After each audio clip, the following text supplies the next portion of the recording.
성공적으로 마무리됐다는 평가입니다. 마스카 프로젝트를 앞세워서 미국의 필요를 또 채우고 한국 역시 조선 원전 분야에서 이 미국과 다양한 협력 가능성을 열어뒀는데 이 한미 정상회담을 본 일본의 반응도 좀 궁금합니다. 일본은 무려 8차례나 사전 협상을 했음에도 불구하고 기대에 못 미치는 결과를 얻었는데 일본의 반응은 어떤가요? 최근에 이제 공식적으로 미국에서 15%라고 딱 공지를 했어요. 그렇게 해서 이제 15%로 고정화됐는데 결국 여러 가지 그 글들을 보면은 우려들이 굉장히 많아요. 일본 내부에서. 일본 내부에서. 뭐가 제일 우려되냐니까 5,500억 달러 이걸 이제 투자를 한다 그랬는데 맞아요. 네. 이 돈을 보면요. 어디에 투자할 건가를 누가 정하느냐. 트럼프가 정해요. 그리고 네. 대통령에게 이제 추천하는 그 투자위원들 있잖아요. 그죠? 네. 대통령이 이제 결정하기 전에 투자위원들이 뭔가 제언도 하고 조언도 하고 하겠죠. 그 투자위원을 선정하는 게 누가 하냐니까 미국의 상무장관이 추천하는 거예요. 그 상무장관이 추천해가지고 투자위원들이 트럼프한테 뭔가 제언을 할 거 아니에요. 그럼 트럼프가 지정하면은 거기다가 일본은 너 돈 가지고 와 이렇게 되는 거예요. 그 일본은 아무런 그게 일본 국익하고 관계없이 이 돈이 나간다 이 얘기예요. 이 부분이 제일 이제 심각한 문제죠. 그 다음에 문제는 또 뭐냐. 그래서 일본은 현금을 막 준다기보다는 융자를 해주는 거하고 그 다음에 융자 보정해 주는 거하고 일본 정부가 뭐 이런 맥락인데 미국은 그냥 현금을 그냥 갖다 쓰는 걸로 그렇게 인식을 한다는 거예요. 이 부분은 이 갭을 어떻게 또 이게 나중에 내가 볼 때 여러 가지 트러블이 많이 생길 것 같아요. 그래서 만약에 그것 때문에 일본 정부가 우리하고 얘기가 다르잖아. 그래서 투자를 안 하게 되잖아요. 그럼 관세 바로 올린다는 거예요. 다시 25% 돌아갈 거고 뭐. 그게 왜 그런지 아세요? 지난번에 아베하고 일기 트럼프 대통령 때 아베가 트럼프 그때 요구하면 뭐 옥수수 뭐 엄청나게 사준다 그랬고 네. 뭐 요구하면 뭐 해주겠다 다 해놓고 하나도 안 지켰어요. 그래서 이번에 트럼프 뭐랬는지 아베는 아주 유능한 정치가 있다. 비꼬면서 그렇게 얘기했어요. 자기한테 했던 거 하나도 안 지켰다는 거예요. 그래서 이제 이번에 2기 되면서 일본에 대해서 불신감이 분명히 있는 것 같아요. 또다시 말만 하고 안 지키면 바로 그 관세 바로 올리겠다는 거예요. 그러니까 하나하나 체크하겠다는 거죠. 그러니까 이번에는 꼼짝 말아요. 이 투자처가 일본 기업이 들어와서 공장을 짓고 거기에 투자해서 거기에 고용은 미국인들 뭐 고용하고 이런 맥락인 줄 알았더니 그것도 아닌 거예요. 기업에 일본 기업이라는 명시가 없어. 그러면 미국 기업에도 돈을 투자하라 그러면 투자해야 된다 얘기해요. 이 부분도. 그러면 그 돈이 이게 도대체 뭐냐. 주식 투자하는 거하고 같은 맥락 아니냐. 그 회사에. 뭐 그런 얘기도 투자한 만큼 그 배당을 받는 거 뭐 이런 식이면 그 주식 투자하는 거하고 같은 맥락 아니에요? 그러네요, 진짜. 그렇게 이제 스톡 같은 개념이냐 뭐 이런 식도 얘기가 나오고 그 다음에 뭐 배당금은 나중에 뭐 지금 일본이 미국이 이익을 뭐 90% 가져간다 이 얘기가 아직도 명확지가 않아요.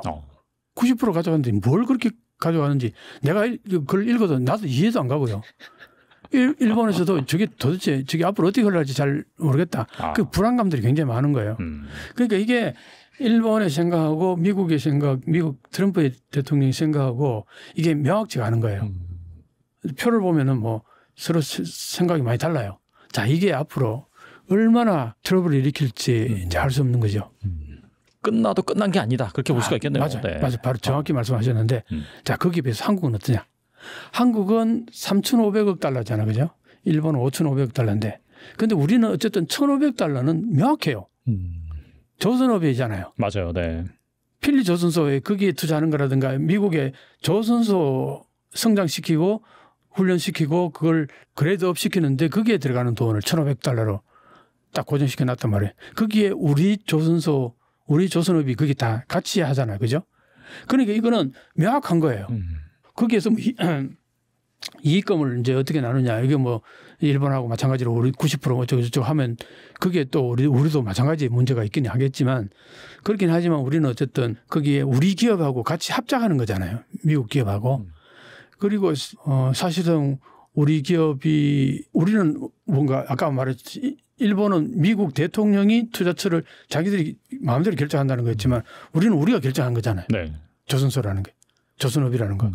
자, 그래서 3,500억 달러 중에서 거의 40% 이상을 우리가 이미 고도화시키고 그건 우리한테도 바람직한 쓰임새란 말이에요. 그럼 2천억 달러가 남았잖아요. 이 부분이 지금 일본이 가지고 있는 그런 문제하고 같은 맥락이 있겠죠. 근데 일본은 5,500달러가 그렇고 우리는 2천억 달러가 그렇단 말이에요. 그러니까 우리가 훨씬 더 유리한 거죠. 일단 1,500달러만큼은 확고하게 우리가 원하는 바대로 우리가 결정했고 그리고 미국도 거기에 대해서 상당히 호의적이고 서로가 이제 이익이 맞아떨어진 거죠. 이해관계 맞아떨어진 거죠. 그런 의미에서는 한국은 훨씬 더 일본보다 이런 부분에서는 유리하다. 투자 액수의 이 부분에 대해서는 우리가 훨씬 더 일본보다 협상을 잘했다. 그래서 어떤 일본 어떤 그 인플루언서 같은 경우에요. 한국이 일본보다 100배 잘했다. 준비를 철저하게 해가서 하는 거 보고 깜짝 놀랐다. 일본은 도대체 뭐냐? 뭐 그렇게 신랄하게 비판하는 그런 글들도 있어요. 그런 거 보면은 한국은 조선 관련해 가지고 미국이 한국의 힘이 반드시 필요하다 그랬잖아요. 그죠? 그 부분은 한국은 이번 관세 협상을 하면서 우리는 카드가 있었어요. 일본은 카드가 별로 없었던 거예요. 그래서 일본이 한 게 뭐냐면은 쌀 수입을 하게 됐어요. 그다음 옥수수 사게 됐어요. 쌀 수입은 어떻게 해서 일본에서 그게 무마가 됐냐면은 미니멈 액세스라는 그 제도가 있었어요. 일본이 쌀을 한 710만 톤, 705만 톤 요 정도 1년에 생산하는데 70만 톤 정도는 관세 없이 수입을 해야 돼요. 그게 옛날에 우루과이 라운드에서 결정된 거였어요. 80년대 중반이었죠, 그때가. 그래서 이제 그 70만 톤 내에서 그동안 미국 쌀이 그렇게 많지가 않았었는데 이번엔 75%를 그 미국 쌀로 채우겠다는 거예요. 그럼 70만 톤에 75% 정도면은 50만 톤, 60만 톤 가까이 되지 않겠어요? 그만큼 이제 미국 쌀을 사주겠다. 그걸로서 어느 정도 커버가 된 거죠. 그러면 결국 일본 입장에서는 농가에는 아무런 그 피해가 없어요. 어차피 그 부분은 다른 나라에서 사들어오더라도 사들여 와야 되는 거예요. 그거는 수입을 해야 되는 양이기 때문에 그 강제적으로 70만 톤을 사들여 와야 되는 부분이었기 때문에 범위 내에서 다른 나라 수입을 멈추고 미국 쌀을 거기 대부분 다 채우는 거. 이렇게 해서 그건 무마됐고 그 다음에 뭐 옥수수 엄청나게 사들여오고 그런 거죠. 그래서 농산물을 이제 사들여오는 부분을 카드로 이제 제시했는 그거 하고 이제 5,500억 달러 투자하는 거. 뭐 이렇게 됐는데 한국은 농산물 그렇게 뭐 나는 오픈했다는 얘기는 들어본 적이 없는 것 같은데 우리는 이제 결국은 카드가 있었다. 그래서 이제 사실은 그 조선업 그 1,500달러 그거 뭐 하나오션인가 뭐 기업에서 엄청 준비를 잘했대요. 얘기 들어보니까. 네. 뭐 미리 뭐 정부하고 같이 협력하면서 미리 준비하자고 뭐 했겠죠. 당연히. 이미 예견된 거니까. 그러니까 이제 잘해가지고 그거 삶았는데 완전히 이제 흡족하게 한 거죠. 미국을. 그리고 미국은 그만큼 그게 필요했던 거예요. 중국과의 그 패권 전쟁이 있어가지고 해군력은 압도적으로 지금까지는 장이었지만 중국 해군 함정은 1년에 뭐 몇백 척을 만드는데 미국은 한 척, 두 척밖에 못 만든다 그러잖아요. 네. 그러면 이게 갈수록 격차가 벌어질 거 아니에요. 이건 뭐 지금은 아직 당장은 미국이 아직은 해군이 압도적이지만 이게 10년만 지나면 완전히 뒤집어질 가능성이 상당히 높아다는 거예요. 자, 그러니까 해군 입장에서는 배를 만들어야 되는데 배를 만들 능력이 없으니까 어떡합니까? 한국이 제일 잘 만드는 거예요. 중국이 제일 잘 만들지만 한국이 2등인데 근데 미국이 1등인 중국한테 군함을 만들어달라고 할 수는 없는 거니까. 그렇죠. 당연히 이제 동맹국가 중에서 한국과 일본을 이제 순시를 해봤는데 일본은 많이 처지는 거예요. 한국에 비해서. 그러니까 한국하고 이제 하자 이렇게 된 거죠. 그럼 한국 입장에서는 강직한 카드가 하나 생긴 거죠. 그래서 그걸 합작하면서 지금 필리조선소에서 지금까지 생산하던 10배 생산을 하겠다. 뭐 그렇게 하니까 뭐 그것도 엄청 좋아하지 않겠어요? 그 지역에서 하면 난리 났을 거예요. 우리 이제 뭐 먹고 살게 됐다고 막 다 쓰러져 가던 이제 조선소 그 주변 지역들이 그렇게 되니까 트럼프 입장에서는 최고잖아요. 뭐 완전히 얼굴 살잖아. 그러니까 한국은 그런 카드를 제시하면서 협상을 했기 때문에 뭐 압도적으로 가진 카드가 있었기 때문에 좋은 결과를 얻어냈다. 이렇게 볼 수 있는 거죠. 그리고 최근 애플이 오랫동안 독점 공급을 맡겨온 소니 대신 삼성전자 파운드리와 이 차세대 이미지 센서를 생산하기로 했다라는 기사가 나왔더라고요. 네. 애플이 굳이 새로 이 삼성전자를 택한 이유는 뭐라고 볼 수 있을까요? 아니 뭐 그게 화소가 엄청나다 그러던데요. 삼성이. 네. 움직이는 영상을 찍을 때 움직임이 지금까지는 이렇게 약간 움직이는 물체를 찍으면은 화상이 좀 휜다 그러는데 네. 근데 삼성이 그걸 휘지 않는 어떤 그 기술을 개발했다 그러대요. 나도 동영상 같은 거 보니까. 그래서 뭐 그 부분이 이제 결국은 훨씬 더 좋은 화소도 5억 화소인가 뭐까지 뭐 올라간다는 얘기도 있고. 그러니까 이게 카메라가 좋은 거예요. 굉장히. 아이폰 입장에서도 사실상 그 갤럭시한테 지금까지는 앞서왔지만 카메라가 옛날에 좋았잖아요. 아이폰도. 근데 지금은 이제 삼성 걸 그대로 쓰는 갤럭시 쪽이 더 좋을 수 있잖아요. 그러면 밀리는 거죠. 네.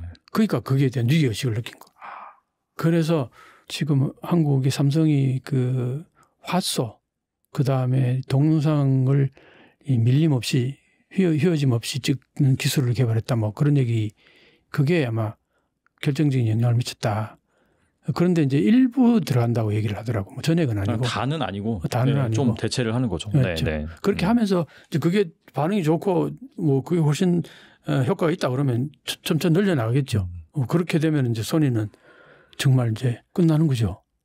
지금까지 일본 전기 산업들이 다 그랬듯이 소니도 이제 그동안 소니 센서 하나는 최고로 이제 유지해 왔잖아요. 그죠? 그동안. 근데 센서마저도 이제 삼성한테 밀리면은 일본 뭐 남는 게 이제 토요타 자동차밖에 없을 수도 있겠다. 뭐 생각이 들 수도 있죠.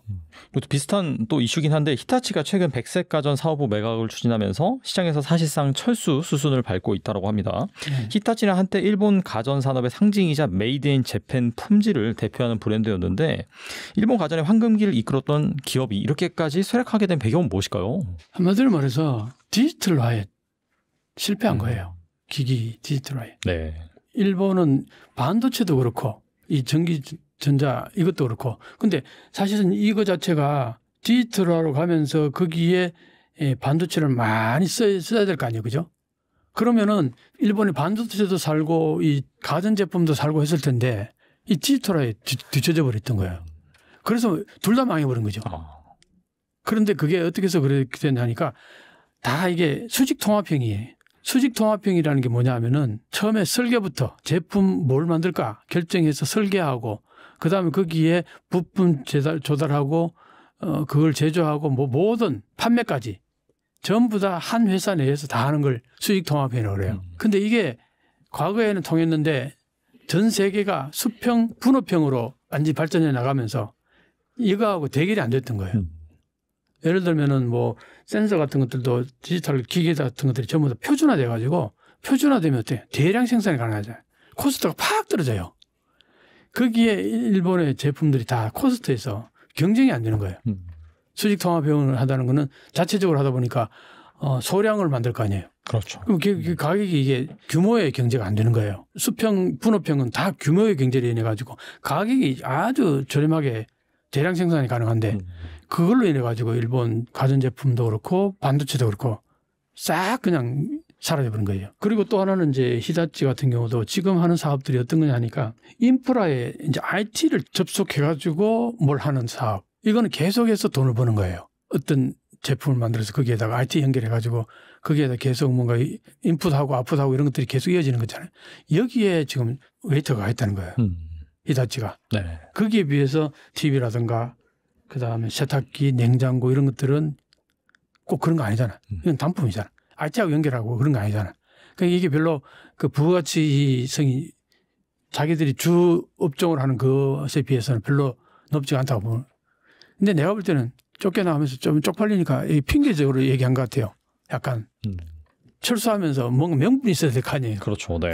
이렇게 얘기를 하는데 내가 볼 때는 그러면 옛날에 과거에는 왜 그렇게 엄청나게 번성했을 때는 왜 번성했냐. 그리고 그렇게 장사가 잘 되면 그걸 왜 퇴출해. 그렇죠. 그러니까 이제 장사가 안 되니까 이게 뭐 국제사회에 나가면은 TV 같은 경우는 삼성, LG한테 완벽하게 밀리고 세탁기, 냉장고도 보면요. 거의 중국한테 다 밀려요. 중국이 엄청나더라고요.